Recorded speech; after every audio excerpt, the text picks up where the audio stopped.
दावत शऊर तंजीम और अवाम राब्ता मुहिम। गुज़श्ता दिनों अमन तरक्की पार्टी की मरकजी एग्जीक्यूटिव कमेटी का इजलास चेयरमैन मोहम्मद फाइक शाह की सदारत में हुआ। इजलास में दावत तंजीम और अवाम राब्ता मुहिम के सिलसिले में मुख्तलिफ फैसले किए गए। इजलास में मरकजी सेक्रेटरी इतलात मोहम्मद अवैस खान ने अवाम राब्ता मुहिम की तफसीलात से आगाह किया, जबकि इजलास में अतिया सईद, हिना जावेद ने अमन तरक्की पार्टी खवातीन विंग की तंजीम साजी के मुख्तलिफ मराइल पर ब्रीफ किया। इजलास में मरकजी एडिशनल सेक्रेटरी जनरल मंसूर कैसर, ज्वाइंट सेक्रेटरी अरसलान शाह, इश्तियाक इलाही और दिगर रहनुमाओं ने शिरकत की। इजलास से खिताब करते हुए मोहम्मद फाइक शाह ने मुल्क की माशी, सियासी और समाजी तरक्की के लिए जामे हिकमत अमली और खाका बनाने के अहकामात जारी किए। उन्होंने कहा कि सरमायाकारों का एतमाद बहाल किए बगैर माशी तरक्की मुमकिन नहीं है। हुकूमत ताजरों, सरमायाकारों और सनतकारों को खौफ से आजाद करे और उनका एतमाद बहाल किया जाए। उन्होंने कहा कि ये सोच आप लोगों ने देनी है। जब आप जाते हैं तो आप जो हमारा मंशूर है कि मंशूर की आगाही देना, और इसके लिए आप लोगों को बार बार प्रोवोक करते हैं। एक बार प्रोवोक करने से लोग नहीं मानते हैं।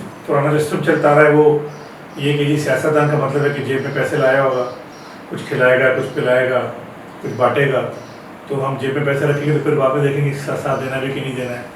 वो चीज़ भी नहीं है, हम किसी को खिला पिला भी नहीं रहे। चूँकि टास्क ठीक है और बात हम सही करते हैं तो वो सेंस बना कि हमारे ऐसे कोई अज़ाइम नहीं करने की जरूरत है और दिल से बात करो। अब इसमें यह है कि ये लोगों को कैसे पता चलेगी हम दिल से बात कर रहे हैं, हमारे अज़ाइम कोई और नहीं, तो हम कह रहे हैं लोगों को कैसे पता चलेगी कि जी we are that much clear, हमारा कोई अज़ाइम नहीं है। इसके लिए आप लोगों ने जाके लोगों को समझाना होगा, बताना होगा, बार बार उनके पास जाना होगा। लेकिन सबको पता है कि अच्छा अच्छा और बुरा बुरा है, लेकिन फिर भी लोग अच्छाई की बात बड़ी मुश्किल से मानते हैं। और अच्छाई के लिए जब किसी को जाके अच्छाई का बताते हैं तो ये पैगम्बर और नबी वाला काम हो जाता है।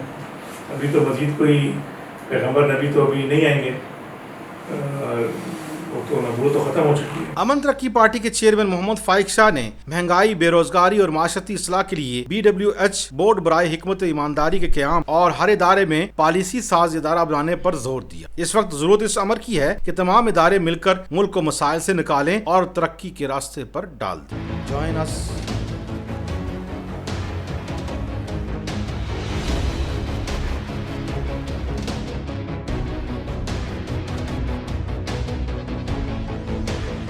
अमन तरक्की पार्टी।